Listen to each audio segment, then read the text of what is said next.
Ilumínanos, Señor, por el Espíritu Santo. Con conocimiento, sí, pero más que conocimiento. Corazones transformados. Y por consiguiente, el Señor, obras transformadas. Haz, Señor, lo que ningún predicador puede hacer. Somos, Señor, tan débiles, pero tú, fuerte.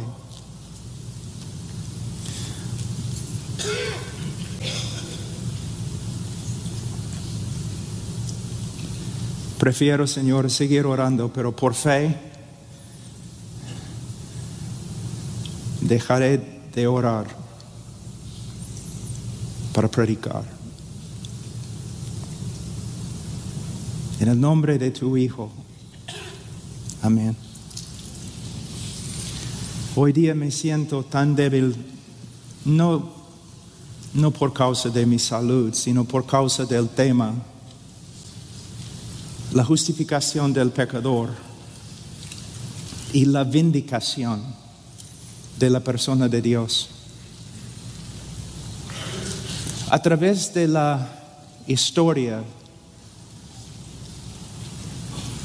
Dios ha demostrado misericordia hacia los hombres, pero su misericordia presenta un problema, el problema más grande en toda la Escritura. De hecho, toda la obra redentora, cada página de la Escritura tiene que ver con este problema. Y si uno estudia bien a los reformadores, aún los patriarcas de la iglesia, van a ver algo entre ellos y entre su proclamación que no se encuentra mucho en el día de hoy. Ellos se preocupaban bastante por un dilema. ¿Cómo podemos reconciliar la justicia, la santidad, la verdad de Dios con su amor, misericordia y gracia? Muchas veces cuando voy a testificar a una persona, la primera cosa que digo es: ¿sabe usted lo que es el problema más grande en toda la Escritura? Y me dicen, ¿qué? Si Dios es bueno, no te puede perdonar. Si Dios es justo, no puede pasar por alto tu pecado. En Romanos capítulo 3, Pablo nos muestra que es el dilema más grande en toda la Escritura. Es el problema filosófico teológico más importante. Pero en el día de hoy los predicadores no hablan mucho de este dilema. ¿Por qué? Porque no estudian los atributos de Dios. Y porque no estudian, no entienden lo que las Escrituras dicen acerca del hombre. Pero un hombre que se dedica a conocer a Dios como se revela en las Escrituras, no solamente una parte, pero todo lo que la Biblia dice acerca de Dios.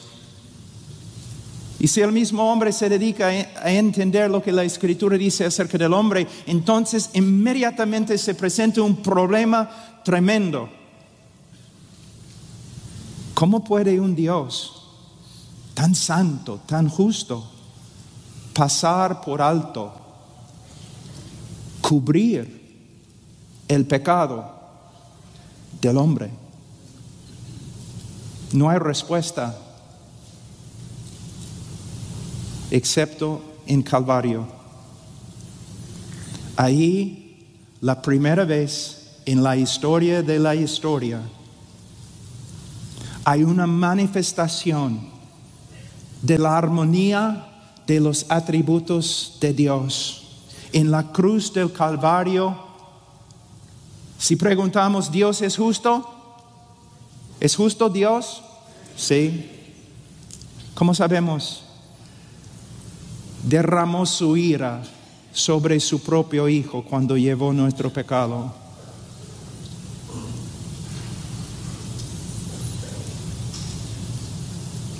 ¿Dios es amor? Sí. ¿Cómo sabemos? Su Hijo tomó el lugar del pecador y sufrió y murió en su lugar. El gran dilema. Hoy día vamos a hablar del gran dilema. En Romanos 3:23, como estudiamos ayer, la Biblia afirma que todos han pecado y por eso todos se quedan bajo la condenación de un Dios justo. En versículo 24, Pablo cambia el tema. Ahora está hablando acerca de los cristianos y él dice, siendo justificados gratuitamente por su gracia, por medio de la redención que es en Cristo Jesús. Primeramente, ¿qué significa la palabra justificación? Hermanos, en la obra misionera a veces creo que no andamos sabiamente. Muchas veces tratamos temas tan grandes cuando nuestros hermanos, los laicos, los creyentes, ni tienen una definición correcta de las doctrinas más importantes y más simples.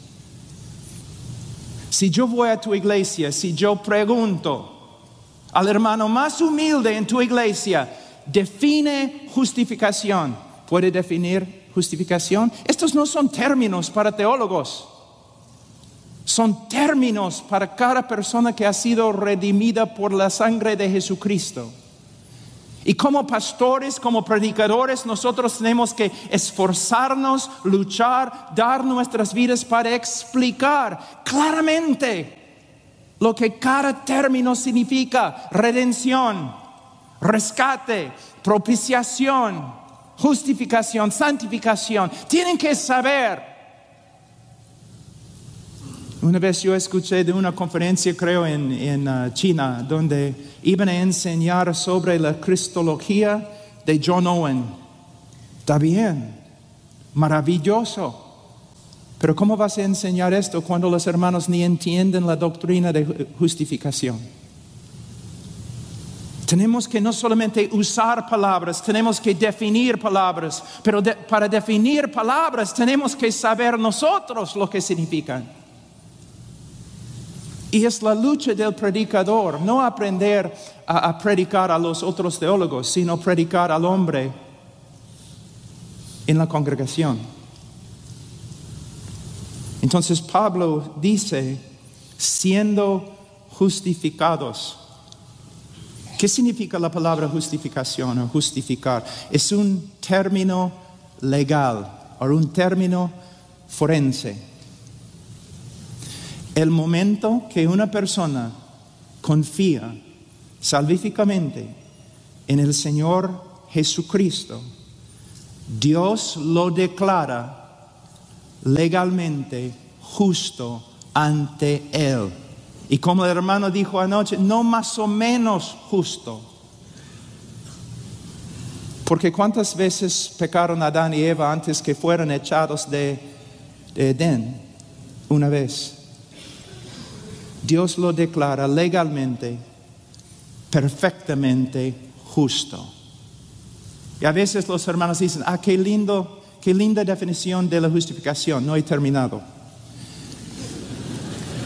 El momento que una persona confía en el Señor Jesucristo, Dios lo declara ante Él legalmente, perfectamente justo. Y Dios lo trata como justo. Y esta es la gran confianza del creyente, que aun cuando Dios el Padre nos disciplina, no nos disciplina con ira, sino con amor. Y su disposición hacia nosotros no ha cambiado. Nos ama. Porque nuestra posición ante Él es perfecta, porque se basa en la obra perfecta de nuestro Señor Jesucristo. Justificación.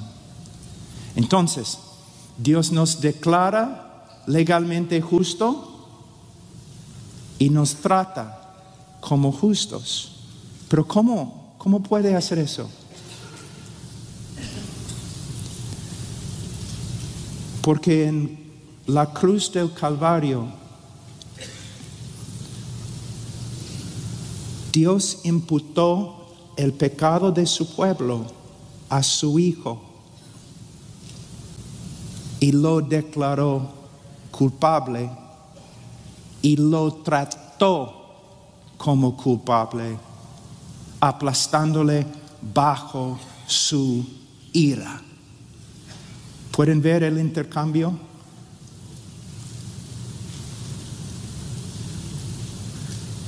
Es el cimiento de nuestra salvación, la base. Y si la base no está bien, todo lo demás no está bien. Ahora, Pablo dice, siendo justificado gratuitamente por su gracia, por medio de la redención que es en Cristo Jesús. Justificados gratuitamente por su gracia. Pablo, por supuesto, está escribiendo en griego, pero Pablo era hebreo. Cuando un judío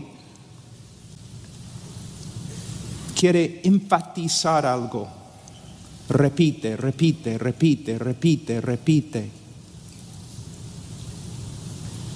Amontona un término o una frase, uno sobre la otra, para enfatizar. Pablo está diciendo, básicamente, mira lo que está diciendo, siendo justificados gratuitamente por su gracia. Es casi una repetición. Salvación es un don, es un don, es un don, es un don, es un don. No de obras, no de obras, no de obras.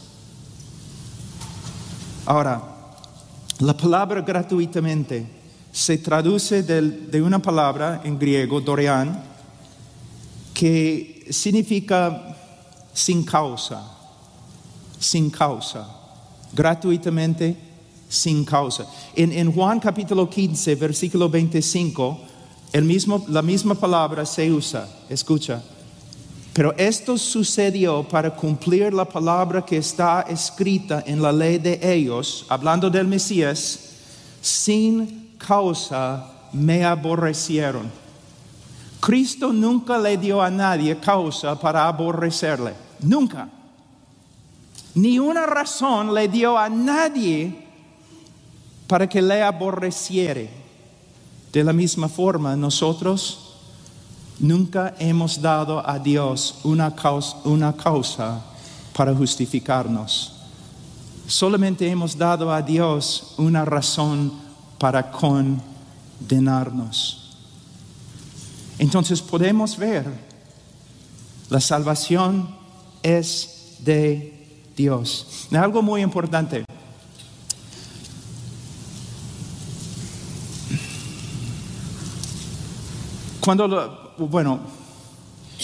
En el mundo, en el día de hoy, y a través de toda la historia del mundo, solamente existen dos religiones. Es muy importante entender eso. A veces yo digo a los alumnos, si ustedes tienen que tomar una clase sobre la religión, ustedes deben estudiar conmigo, porque los demás maestros dicen que hay miles y miles y miles de religiones en el mundo, pero yo digo lo contrario, hay solamente dos. Hay una religión de gracia y hay una religión de obras. El cristianismo se encuentra en la categoría de gracia. Todas las demás religiones se encuentran, ¿dónde? En la categoría de obras. Ahora, les voy a dar un ejemplo. Vamos a decir que soy un reportero y yo tengo aquí conmigo en la plataforma un musulmán, un judío y un cristiano. Pero un cristiano verdadero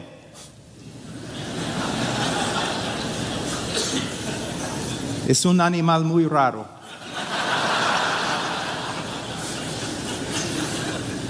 Difícil de encontrar.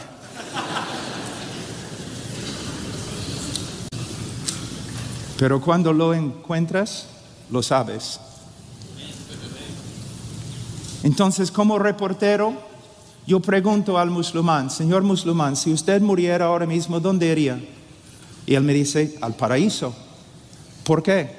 Porque yo amo el Corán. He leído el Corán. Yo doy limosnas a los pobres. Yo he visitado los lugares santos. Yo soy hombre justo. Yo iría al paraíso. Está bien, entiendo. Señor judío ortodoxo, si usted muriera ahora mismo, ¿dónde iría? Al camino de los justos. Yo iría al paraíso, al cielo. ¿Por qué? Bueno, yo amo la ley de Dios. Yo estudio la ley de Dios. Yo busco obedecer, someterme a la ley de Dios. Soy un hombre justo. Si yo muero, yo me voy al cielo. Está bien, entiendo. Luego vengo como reportero al cristiano. Señor cristiano, si usted muriera ahora mismo, ¿dónde iría? Y él me responde con gozo: yo me iría al cielo. Y yo pregunto: ¿por qué?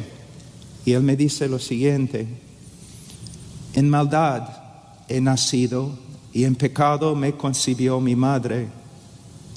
Reconozco mis rebeliones y mi pecado está siempre delante de mí. Si el Señor tomara en cuenta mis pecados, no podría mantenerme en pie ante Él. Y como reportero yo digo: Señor, no entiendo. Al judío sí entiendo, él va a ir al cielo porque dice que es un hombre justo, tiene mérito. Y el musulmán también, yo lo entiendo, porque él dice que es un buen musulmán, ora, limosnas, tiene mérito, es un hombre justo. Yo entiendo los dos, pero señor cristiano, yo no le entiendo. Porque usted me está diciendo que va a ir al cielo aunque no tenga méritos, aunque merezca lo opuesto. ¿Cómo puede ser? Y el cristiano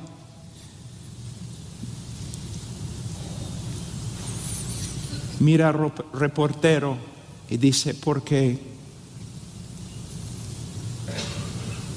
yo voy al cielo por causa de las virtudes, excelencias y méritos de otro, mi Señor Jesucristo, que vivió la vida perfecta que no pude vivir, que murió en el lugar de los pecadores y pagó la pena contra mí. Todo tiene que ver con la obra redentora de Cristo, la persona y obra de Cristo. Ahora, yo empecé hablando de un dilema, ¿no? Si Dios es justo, ¿cómo puede Dios perdonar al pecador? En Romanos 3, Pablo dice en versículo 26: para demostrar en este tiempo su justicia, a fin de que Él, Dios, sea justo y sea Él que justifica al que tiene fe en Jesús. Ese es el problema, el dilema que Él presenta acá.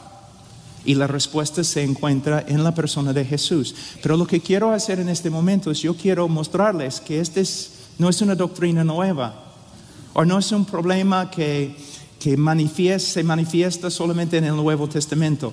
Vamos a pasar por algunos textos en el Antiguo Testamento y yo voy a mostrarles que desde la caída esto ha sido un problema, un dilema muy importante que solo encuentra su respuesta en Jesús. Vamos a Éxodo un ratito. Éxodo 34, Versículo 6. Entonces pasó el Señor por delante de él, por delante de Moisés, y proclamó: el Señor, Dios compasivo, clemente, lento para la ira, abundante en misericordia y fidelidad.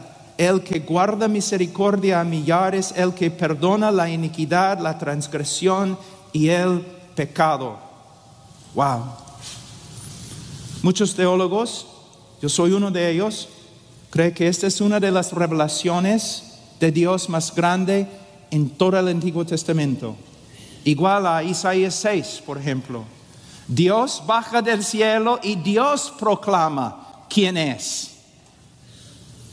¿Y qué dice? Primeramente, Él habla de su carácter, que es compasivo, clemente, lento para la ira y abundante en misericordia y fidelidad. Después de hablar de su carácter, de sus atributos, Él habla de las obras que salen de sus atributos. Versículo 7. El que guarda misericordia a millares, el que perdona la iniquidad, la transgresión y el pecado. Por causa de quién es, un Dios de amor, de gracia, de misericordia, que desea demostrar misericordia. ¿Qué hace? Él perdona iniquidad, transgresión y pecado. Muchas veces cuando un joven comienza a estudiar la Biblia y él ve algo como iniquidad, transgresión y pecado, él trata de discernir los detalles en el significado de cada palabra. ¿Qué está tratando de decir? Pero no es la manera correcta de entender este texto. Los hebreos lo que hacían es, cuando querían enfatizar algo, ellos amontonaban un término sobre otro para enfatizar una verdad central. Y por medio de decir, perdona la iniquidad, la transgresión y el pecado, lo que Dios está diciendo es que Él perdona todo tipo o género de pecado. Él es un Dios abundante en gracia y misericordia y amor. Y está dispuesto a perdonar todo tipo, todo género de pecado. Es lo que hace. Es un Dios que perdona. Hasta ahora todo está bien. Pero llegamos a la última parte del versículo 7. Que no tendrá por inocente al culpable. Si ustedes están leyendo correctamente, con discernimiento, ustedes inmediatamente deben notar una aparente contradicción. Dios se revela como el Dios que perdona todo tipo o género de pecado sin excepción, y a la vez el Dios que va a condenar y castigar todo tipo y género de pecado sin excepción. Dios perdona todos los pecados y Dios castiga todos los pecados. ¿Cómo puede ser? Parece imposible. Y es imposible hasta que entre el Señor Jesucristo y la cruz del Calvario.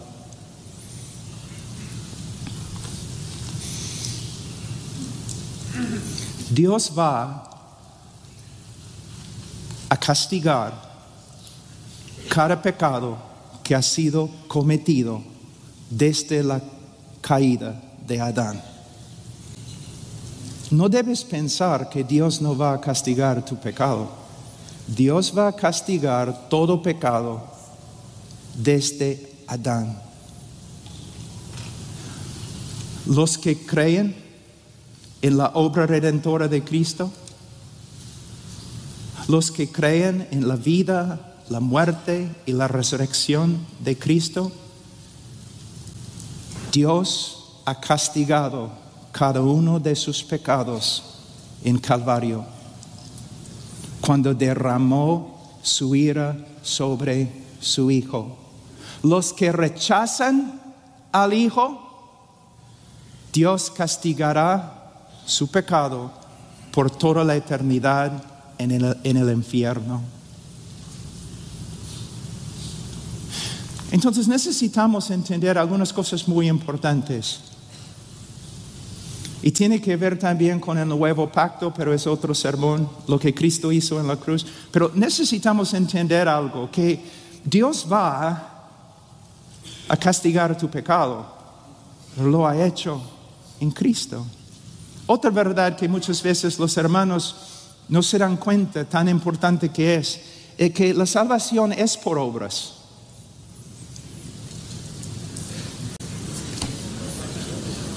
Ok, chao. No, la salvación es por obras. Hay un pacto. Hay demandas. Para ser salvo, el hombre tiene que ser más que perdonado. Obras. Y de una forma nosotros somos salvos por medio de las obras, pero no por medio de nuestras obras, por medio de las obras de Jesucristo a favor de nosotros. Alguien tenía que cumplir las demandas. Con su vida perfecta, Él cumplió las demandas a favor de nosotros. Alguien tuvo que morir. Él tomó nuestro lugar y murió en nuestro lugar. Cristo hizo todo. Hay una hermanita en nuestra iglesia que es una cristiana, tiene fruto y ella camina con el Señor. Ay, ya están riéndose y ustedes deben venir acá y predicar en inglés.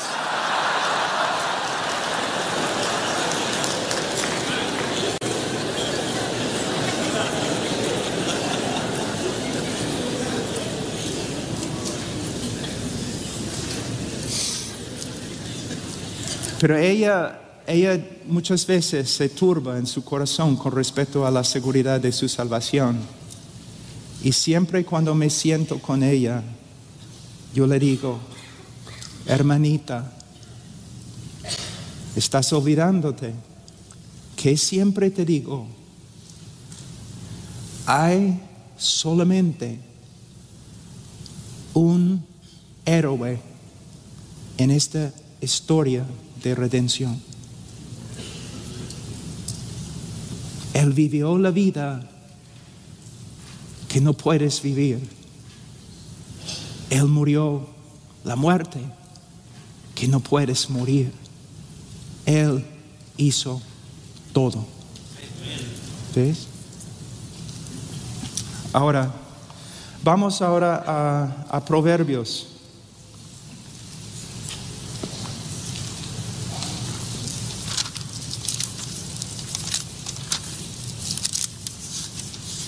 ...17...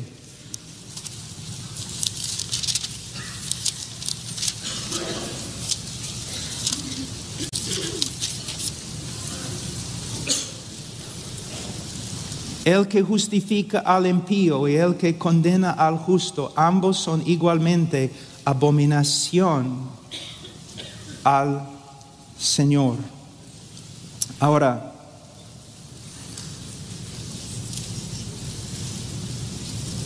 la palabra abominación, hermanos, también puede ser traducida asqueroso, repugnante, ofensivo. Y aquí el dilema es evidente. ¿Cómo puede Dios perdonar, justificar al impío sin llegar a ser abominación? ¿Cómo puede Dios justificar al impío y mantener su justicia? Les voy a dar un ejemplo. Vamos a decir que regreses a tu casa una noche y ahí en tu casa tú ves un asesino y ha matado a toda tu familia. Tiene la sangre de tus hijos en las manos. Lo tiras al suelo, lo atas, llamas a la policía lo lleva a la cárcel y después, como 2 meses después, él tiene que ir a la corte, a tribunal y pararse ante el juez. Y todo el pueblo está reunido en el salón para escuchar el veredicto. Tus amigos, tus familiares, todos están esperando ver justicia.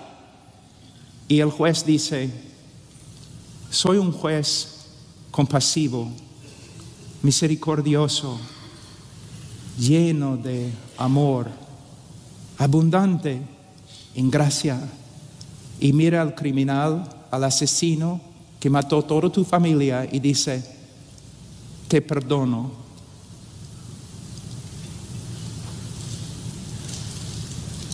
Y luego el juez y el asesino, los dos salen juntos como amigos para cenar. ¿Qué vas a hacer? ¿Cómo vas a responder? ¿Cómo va a responder el pueblo? Van a decir: ay, qué lindo. Tanta misericordia hemos visto hoy día. No. Van a clamar: demandamos justicia. Este juez no es digno, es un criminal, peor que los criminales que él perdona, porque un juez debe hacer justicia. El hombre es una abominación. Entonces, ¿cómo puede Dios justificar al pecador sin caer bajo las mismas acusaciones? De nuevo, la respuesta se encuentra en Calvario y lo que Cristo hizo en nuestro lugar. Es como si, vamos a decir, el juez en su justicia nos mira y nos condena. En su justicia nos condena y en su amor llega a ser hombre y camina entre nosotros como el hombre perfecto. Y en la cruz toma nuestro lugar y muere bajo la ira de Dios a favor de nosotros. Solo en la cruz vemos perfectamente que Dios es compasivo, misericordioso y a la vez justo. Vamos a Salmos 32, 1-2. Cuán bienaventurado es aquel cuya transgresión es perdonada, cuyo pecado es cubierto. Cuán bienaventurado es el hombre a quien el Señor no culpa de iniquidad y en cuyo espíritu no hay engaño. ¿Ustedes pueden ver lo que David está diciendo en este momento? En los Estados Unidos, en inglés, nosotros tenemos una frase que no se traduce bien, pero decimos: cuando un juez es muy, muy corrupto, nosotros decimos que él barra la tierra o esconde la tierra, la contaminación bajo la alfombra. David está diciendo básicamente lo mismo: Dios cubre mi pecado.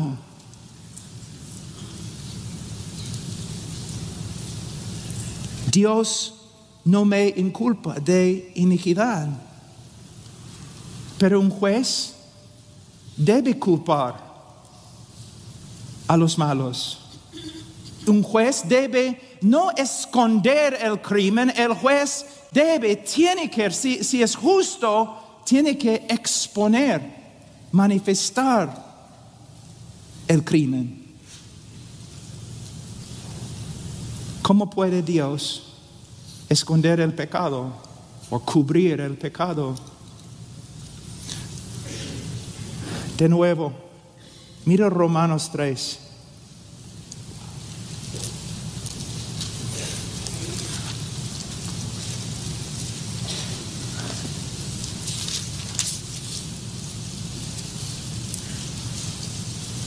Versículo 25, hablando de Jesucristo, a quien Dios exhibió públicamente. ¿Cómo puede Dios cubrir nuestro pecado? Porque Él imputó nuestro pecado a su Hijo y lo exhibió públicamente en el centro religioso del universo. Y sobre la cruz derramó su justicia sobre Él.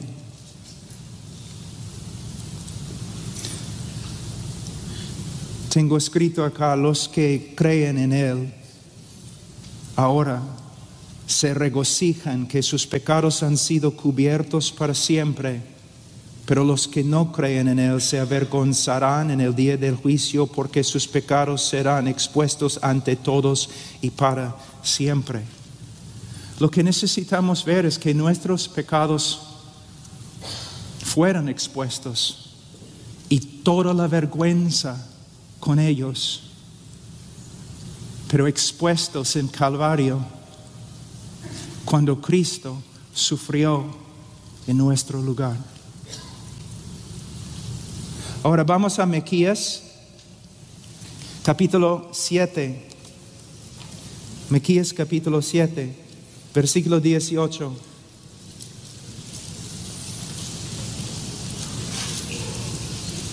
Es un texto muy parecido a lo que encontramos en el libro de Éxodos 34, Miqueas.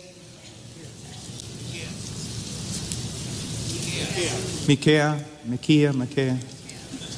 Uno de los profetas menores que no puedes encontrar en tu Biblia. Ya.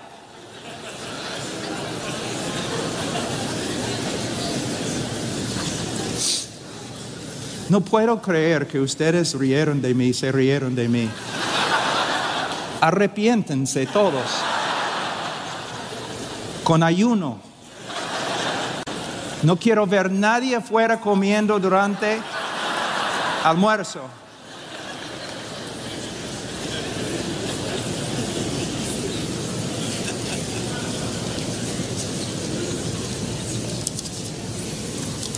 Ya no es mi problema si no pueden pronunciar el nombre de Miqueas.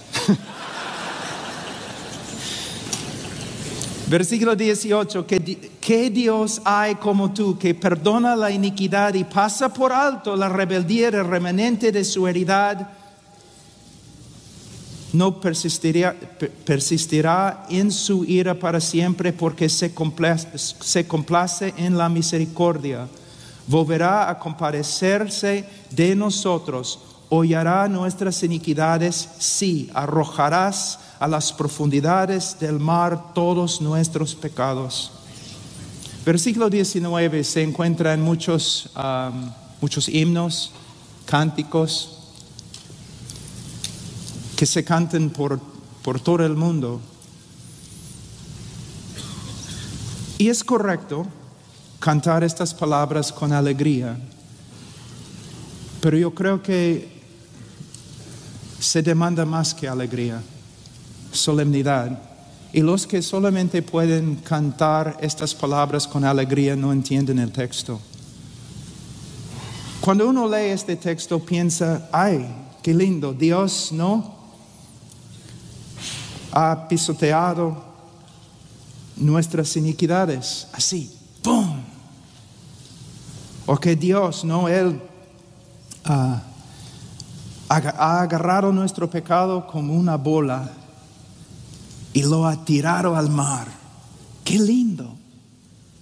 Vamos a cantar con alegría. Hermano, no entiendes el texto. No entiendes el texto.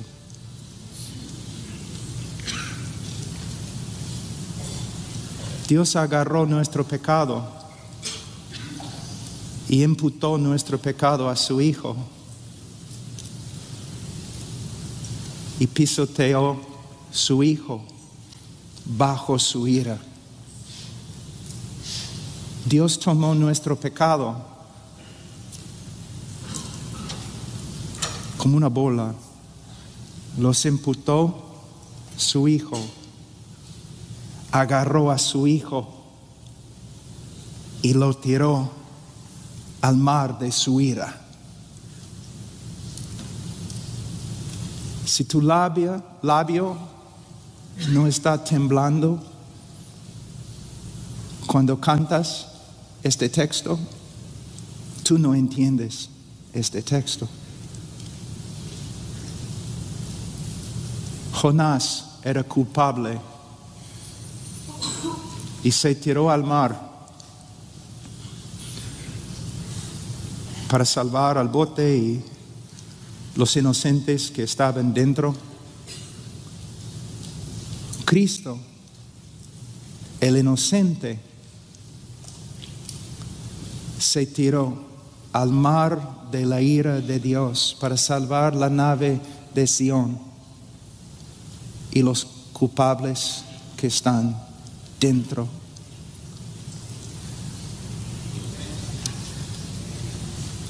Cuando yo tenía como 27 años, algunos profesores, 24 años, algunos profesores me preguntaron: Pablo, ¿quieres estudiar tu PhD?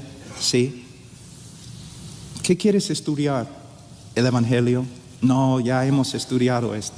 Entonces no voy a estudiar mi PhD, porque quiero dedicar mi vida a estudiar una sola cosa. No soy un hombre inteligente, vengo del campo, de una hacienda pequeña.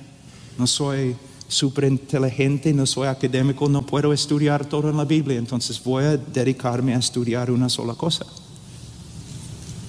el Evangelio. ¿Qué hizo mi Señor por mí? Ahora,